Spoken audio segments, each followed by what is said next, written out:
Let's go to Crystal Palace against Manchester City, and of course Alan Pardew under a little bit of pressure.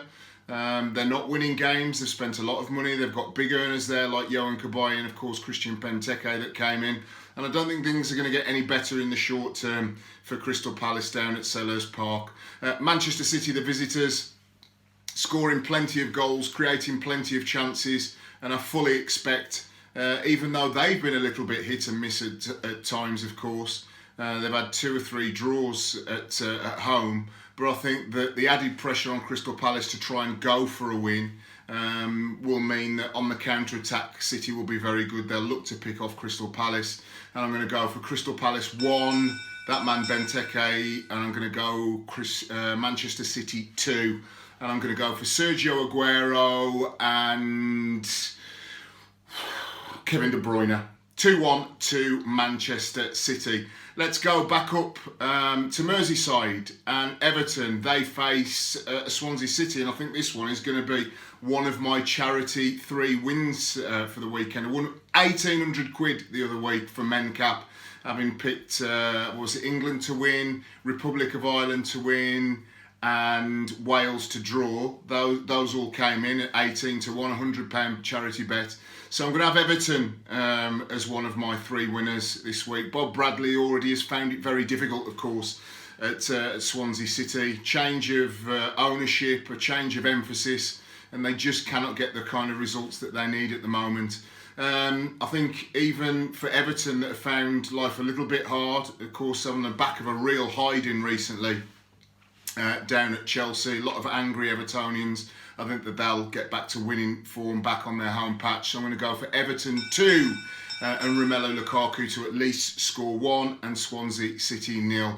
Now, game last season, was it 3-2 to Southampton against Liverpool? I think we're Liverpool 2-0 up or 2-1 up at one stage. I think that Liverpool are playing so well at the minute that even with a back 4 that still is yet as a unit to keep the kind of clean sheets and the amount of clean sheets that is required for Jurgen Klopp, I think that they will go down to Southampton. This could be one of the games of the season. I think that Southampton at home are a very good side. Again, a little bit patchy, a little bit sketchy on away days. And I'm going to get Southampton to score not 1 but 2 goals. But you know what? I'm going to go for Liverpool to score 3 and turn the tables from last season's results. So I'm going to go Southampton 2, Liverpool 3. Charlie Austin is napped to score for me for Southampton. And perhaps Firmino, maybe Sturridge coming off the bench, having scored a cracking goal for England against Scotland, if he is going to be used. So Southampton 2, Liverpool 3. Stoke, turn the corner, you would think. I think that their style of play is very attractive. They like to pass the ball through the lines.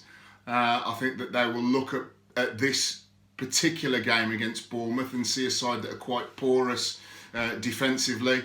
Arnautovic, Shaqiri, John Walters, they have got goal power there.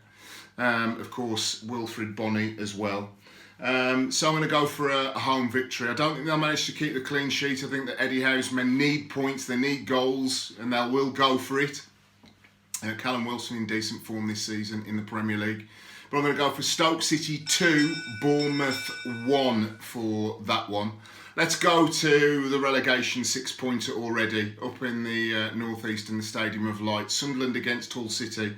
I think both teams will score. I don't think either side will win. If I was to edge it, I'd say Sunderland, they will, and David Moyes will be looking at this game and thinking, this is one we must win.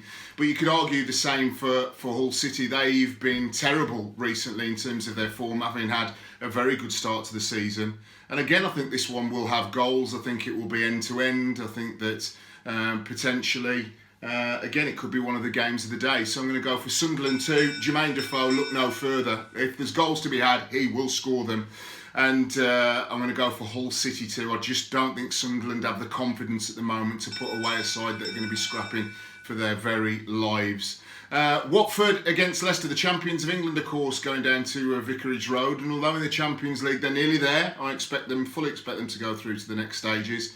I think that they're eking out a little bit of form, and I think that for Claudio Ranieri, he would be more than happy to come away with a point from Vicarage Road, and I think that that's what they'll get. I think that maybe we're looking at a stalemate. We're looking at goals not exactly flowing down at Vicarage Road.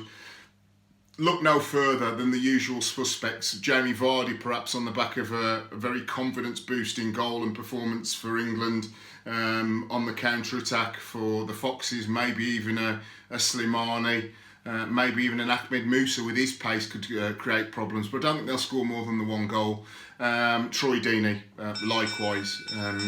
On the score sheet, always the leader, always the guy that makes himself a little bit of a nuisance, will relish the battle against Leicester City's two central defenders. So I'm going to go Watford 1, the champions of England 1. Welcome to Boyle Sports. Join today, place a tenner bet, and you'll get 20 quid in free bets. Come on!